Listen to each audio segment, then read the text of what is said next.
Hello, everyone. Welcome back to Concordia University's Force-Space, and thank you for joining us for today's event.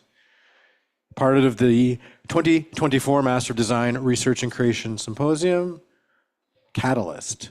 Today's event, International Perspectives on Design from Montreal to Japan. And to help situate you, we are streaming to YouTube, live from Force-Space, and we're located on unceded Indigenous lands in Chichage, Montreal. At Force-Space, we work with our university community to help mobilize knowledge. We create daily activities, examine research questions, look at things that are happening across the university. And today we're running this event as a live stream Zoom meeting, and we welcome and encourage comments, questions via the chat. During the Q&A period, for those of you in the space, just raise your hand, we'll get a microphone over to you. And with that, it's my pleasure to hand it over to Professor, Graduate Program Director in Design and Computation Arts, Martin Racine. Martin, over to you.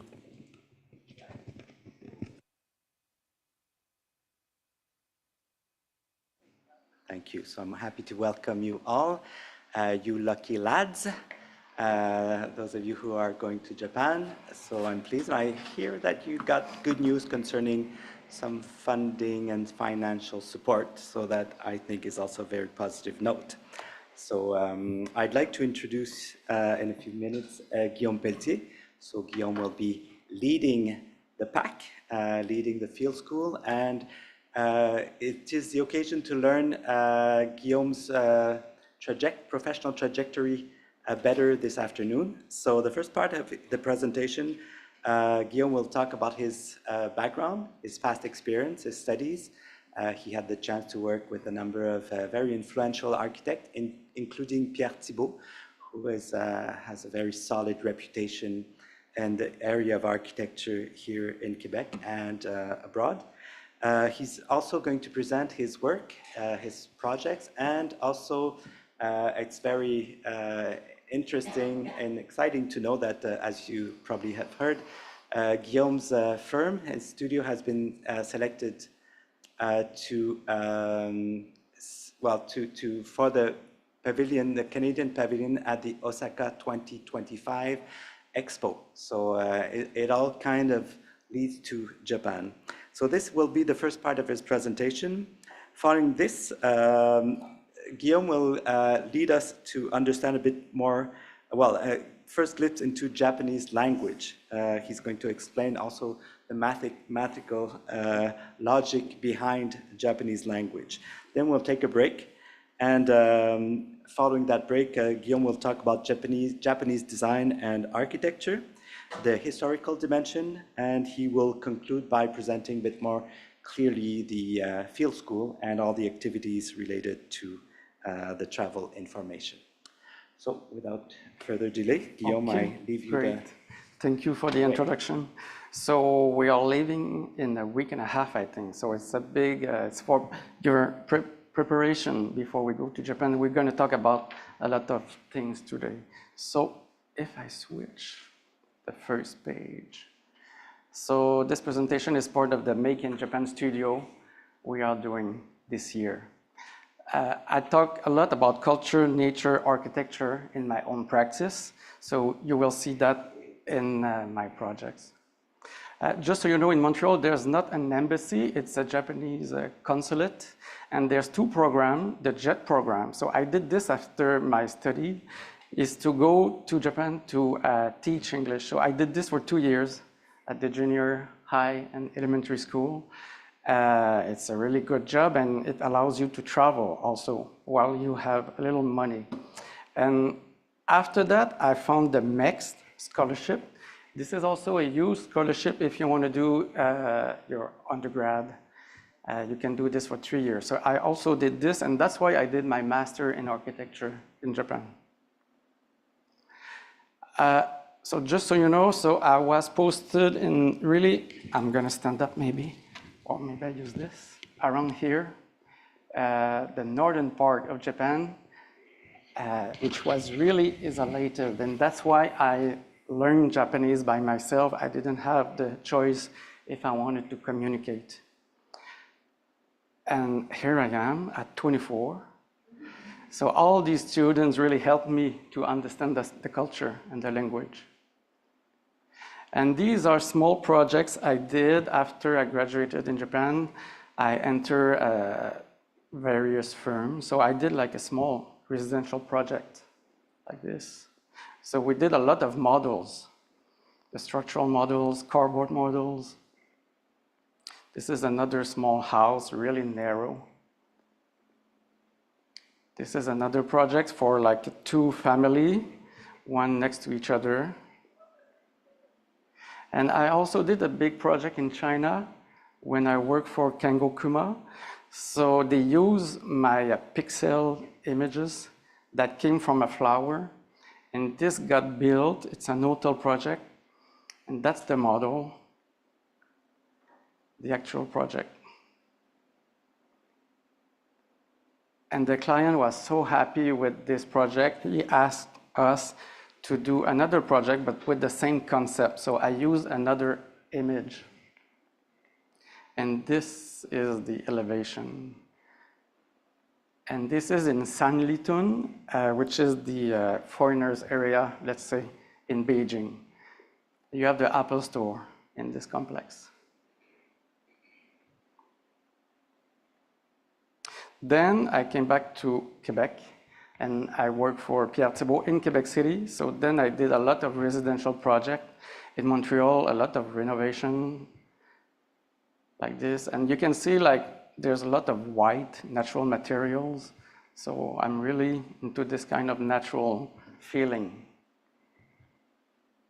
with large windows, large openings. We did a lot of office projects. This is InfoPrice, if you know. And then by myself, I started my own company in 2013. So you can see me be the Japanese influence in my work. This is a screen room. A lot of countryside houses. This is a small house in Longueuil. And this one, I find it really impressive because we started to play with the natural elements of snow and water and ice.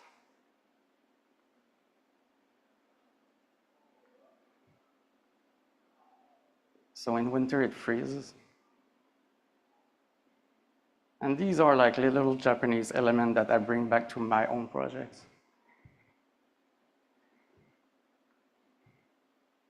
And in the middle of this house, there's like a void.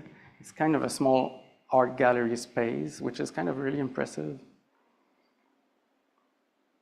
Master bedroom. And the moustiquaire room also. This is a really transparent room, and everybody liked this place. Then we can switch to the other PDF. Number 2, I'm just going to show you more projects. I'm going to go really fast like a video clip. It's just fun to see like projects.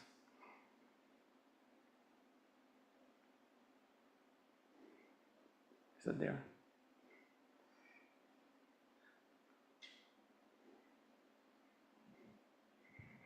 It's coming. Okay, so this is a big project that took 3 years of my life in Tour de la Bourse. This is also an office project. A lot of wood, dark, like black box, a lot of whites. And the circulation is always like fluid. This is just before the pandemic.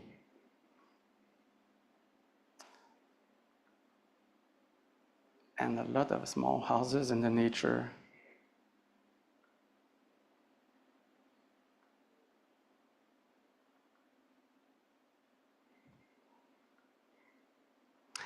As I said, I do a lot of cardboard models. Sometimes it's better than 3D renderings. And you can see like a Japanese engawa, the small terrace. I use this a lot in my architecture, and a small passerelle open to the nature. And there's an exterior shower room in this project.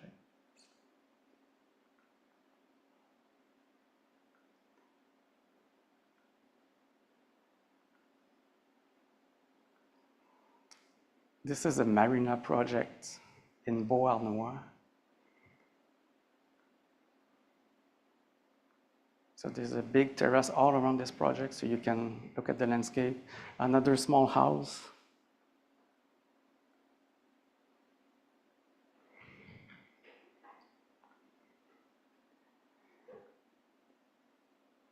This is a tiny one for 2 persons.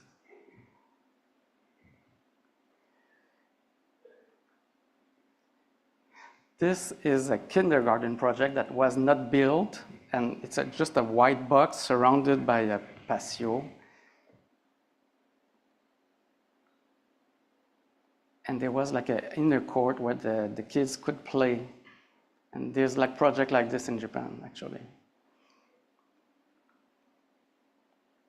This is a renovation for Bishop College.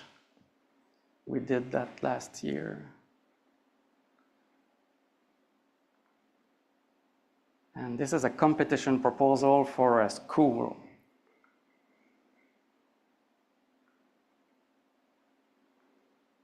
These are other projects. Sometimes we use color as well. This is for the city of Montreal, like an industrial project. And we also started to do projects with prefab.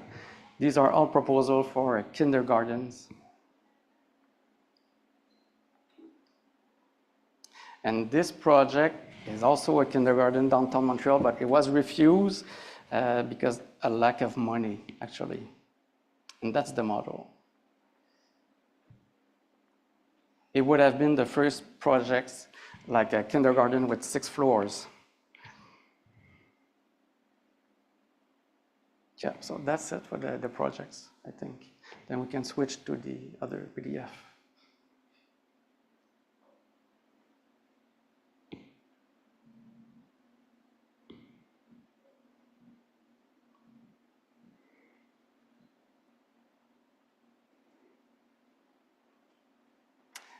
And this leads me to Expo 2025 next year.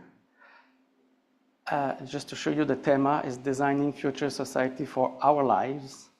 And the under theme is Saving Lives, Empowering Lives, Connecting Lives. And Canadian Pavilion is in this area.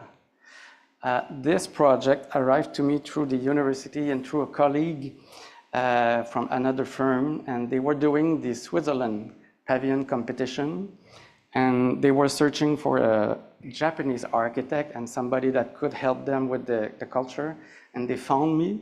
So we did this project. Unfortunately, we were not selected, and that's the winner proposal, and this is what is going to be built for Switzerland. That's the model. And then the interior design team wanted to follow and keep doing the Canadian Pavilion competition. And they asked me, do you want to do the project with us? I said yes, but we need like a bigger firm. So I asked my friend, which is Rayside Labossière, so we teamed up and with all these guys, and we got the project because we had the full team actually with the Japanese architect and the Quebec architects. So all my past history helped me to get this project. I was able to keep like a connection with my Japanese friends. And that's the Canadian Pavilion. That's going to be built next year. But just so you know, there were 2 projects. So that's Osaka first project, let's say, the model. We were dealing with angles and ice inspiration. And then the project switched. We had to change and redesign everything. These are just like images. Because there's a ring, I will explain the ring. So the circulation is only through the rings. So we had to switch it up. And it comes from ice. And this was released like 1 month ago, maybe.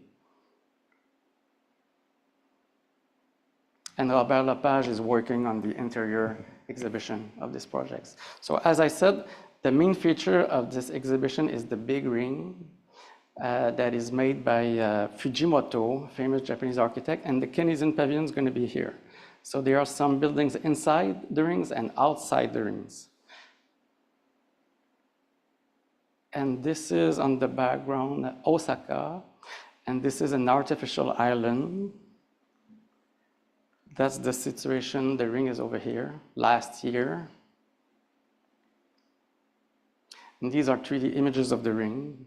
And on the top of it, there will be like a sidewalk, like a promenade that you will be able to circle around and see the pavilion from above the ring.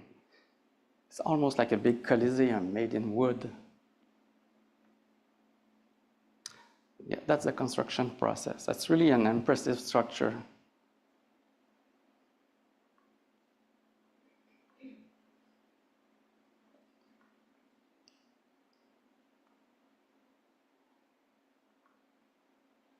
And this is the mascot, which is a bit strange. It's a really Japanese-inspired design.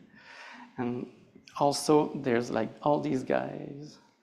And you can see like the flag, actually. It comes from the Japan Hinomaru, the rising sun. So it's a play with diversity.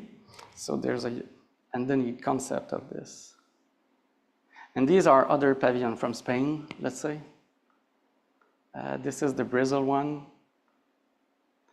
China, Netherlands, Italia, and Qatar, and United States.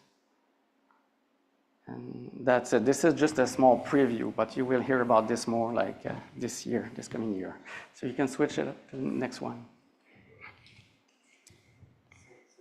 Yep.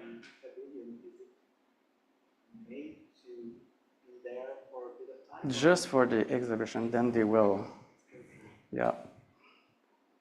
But the site, I mean, it's like in Montreal, they're building the night, and then Expo 67 is kind of the same idea. Kind of the same idea, yeah. So then I'm going to talk about the Japanese language, which is a really hard to learn. Just so you know here, the lines is just to show you there's like different accents. This, because of the mountains. So the most famous accent is here, it's for Tokyo. It's because of television mostly. It's like Paris, let's say. But on the other hand, you have Osaka, which is a slightly different Japanese. It's almost like Quebec.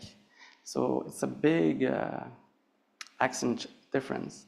And in Osaka, there's a lot of artists and comedians. So it's really the same dynamic between Tokyo, Osaka, and Paris and Montreal, let's say. Wait. Okay, so that's the first alphabet. It's called hiragana, and this is in the kindergarten. They learn this. It works really by simple sounds. So a, it's like in French. A, I, U, E, O. There's like only 2 or 3 lines, let's say. And then you have ka, ki, ku, ke, ko. If you put like 2 lines like this, that's the ka becomes a ga. Ga, gi, gu, ge, go. Like for my example, my name is Guillaume, so I would use this, gi. And then the O is here, O. And then the n is here, gi, o, n, only 3 letters. And then you have the sa, shi, su, se, so. For example, sushi, you could write it like this, su and shi. Then with the dots is za, zi, zu, ze, zo. Then the ta, tsi, tsu, te, to. Then if you put 2 lines, it becomes da, zi, zu, de, do. Na, ni, nu, ne, no. Ha, hi, hu, fe, ho. If you put 2 lines, the ha becomes a ba, bi, bu, be, bo. This one, you can put a small circle. This becomes pa, like papa. Pa, pi, pu, pe, po. Ma, mi, mu, me, mo. Ya, yu, yo. La, li, lu, le, lo. Wa, and my favorite letters is the n, and then the wo. You will see that I do a lot of the n. It means I listen to you, I understand, and I'm stuck with the n. I do this a lot. And then you can write Japanese with all these characters. This is just to show you there's like an order of writings. Like first line is like this, 1, 2, and 3. So you have to remember the way you write the letters, so it becomes really like an automatic system. Then you have the second alphabet, which is the katakana. These are exactly the same sounds. They are just like written a different, like more like a square type of writings.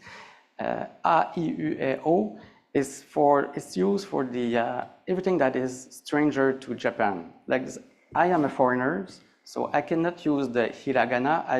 I have to use the katakana. So I use the gi, o, and there's a lot of words like computer, hamburger, or I don't know, these words, you use the katakana. And there's also a way to write the katakana. You have to learn. And this is just to show you like ice cream, for example, there's the A. And yeah, there's a lot of hiragana. And it's also used in manga for the emotions or when you screams or intonations. This is all in katakana. So then you have it side by side, hiragana, katakana. This is the kindergarten level. You have to remember this. Then the third alphabet, which is really complex, is the kanji. You see it in Roman letters. So ka, n, ji. The kan, you can write it like this, comes from China. And the ji, you can write it like this. So then it becomes more like a graphic design kind of way. So it becomes really a visual signs. And I will explain this. So the kanji comes from China. So it comes from Hong Kong, go to Taiwan, and it went up all the way to Japan. So the Japanese come from the Old Chinese. You will see next map. So the Old Chinese basically is Hong Kong, Taiwan, Macau, which is the Cantonese. And the rest of China is Mandarin, which is a simplified Chinese. You will see like the similarities, let's say. If I use this one, for example, in Cantonese, you see this part, the first part, there's a lot of little lines. So you can find this also in the Japanese. They kept all the lines. But in Mandarin, because they write like, I don't know, faster, the small lines become just like a one line. But visually, you can see still like the connection, let's say. This is just to show you, maybe you watch this on Netflix. These are not kanjis. North Korea, it's Hanguls. So this is another system. So the kanjis come from little signs. You can sit in the front if you want. So the mountains, the symbol of the mountains becomes this. The fire becomes this, almost like in Egypt, right? The sun becomes this. A person becomes this. I'm going to show the woman. If you go to the restroom, maybe you will see this on the door. So this is for the woman. And do I have the man here? No. This is, but just to show you, there's another also to write the kanji. Like example, this is a mountain, and I think it doesn't work anymore, right? Yeah. So the first line is the first one in the middle, second one, and then third line is this one. And kanji, just so you know, there's two pronunciation. You have the Japanese pronunciation. It's only when you have one kanji and hiragana. And if there's two kanji next to each other, you have to pronounce it in, I'm gonna say in Chinese. So that's why you have like san, like Fuji-san, or Fujiyama. Like there's two different pronunciation for one sign. And the kanji, as you can see, translate in everything in culture. These are for elections, panels. So it's really organized. And compared to us, like in Quebec, it's really, it's not organized at all. So I always say we have a lot of things to learn from this culture. These are just examples how sensible you become when you start to learn Japanese. Only 3 lines. So it's connected. There's a small dot here and small dot here. So this means like oki. The pronunciation is also different. Oki means big. If there's a line here, it means large. And if the dot is here, it means dog, a small dog, inu. Pronunciation and meaning is really different. The same here. when I first got here, in Japan, I thought that was like a misprinting or something, like the two lines are detached. This is the number 8, and this is entrance, and this is a person.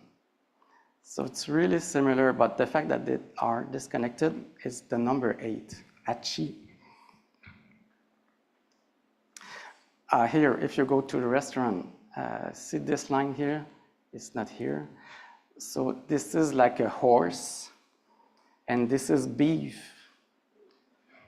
So yeah, you have to be very careful not to make the mistake. And kanji, you can add them and connect them. So if you use like the rice field with the power, then it becomes man. It's really traditionalist kind of way of understanding the language. So in the man, you have the power and the rice field. If you go to the restroom, you will maybe find this. The same here. Person under the tree means rest. And these are just like funny kanji. Woman with a heart, and I'm going to stay strained, means okoru, like angry. So it's kind of a racist, sexist sometimes. So you have the woman kanji inside the angry kanji. Another funny example is your mom, let's say, and if you use this part, is grass. If you put grass on the top of your mom, it becomes a strawberry. I don't know why. It's really funny. So these are the first grade kanji you need to learn. These are the numbers 1, 2, 3, 4, 5, 6, 7, 8, 9, 10. So you can use the kanji, or you can also use the number like this. So the first grade kanjis are pretty simple. You will see it gets more and more complex. So these are the 6th grades kanji. So you need to remember how to write, how to pronounce all of these. So this is just a list of 1st, 2nd, 3rd grade, 4th, 5th, 6th grades kanji. And there are other kanjis that they use like in the scientific language or your family names. So that makes the society very like a hierarchy. The most intelligent people, they know more kanji, and the less intelligent people, they know less kanji. So we are not equal. The society is very like a pyramid, naturally. So the kanji also have a past tense or future tense. Like you see, hanasu is mean I speak, let's say. Hanasu, you can write it like this, hanasu. So there's a hiragana here, right? One kanji, one hiragana, I have to pronounce it in Japanese, hanasu. And then the su, this is the part you can change, like hanashimasu is the present tense, I speak. Hanashimasen, the n is the negative, I don't speak. Yes, there's one question, yeah. Why do we have to learn this? Why do you have to learn this? Yeah, it's just to understand how they think, the way they think in their heads, because this has a connection with design for me. Like hanashite is imperative, hanaso is like a let's talk together, and like example the ta, hanashita is the past tense, hanashimashita, or you can have the negative past tense, hanasanakatta. So it's really complex. As I said, there's one kanji and 2 hiragana. So it's tateru means a construction. If I put another kanji here, the ta becomes kenchiku, it means architects. But the construction and architects are kind of related. They are not that far. But this is just a list of tateru in hiragana, tateru in katakana. Then the ta, you can write it like this, ta. These are all ta. But this one like means stand up, tateru. So the words are not the same, the meaning are not the same depending on how you write it.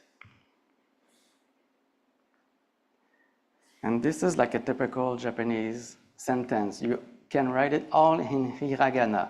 Watashi is I.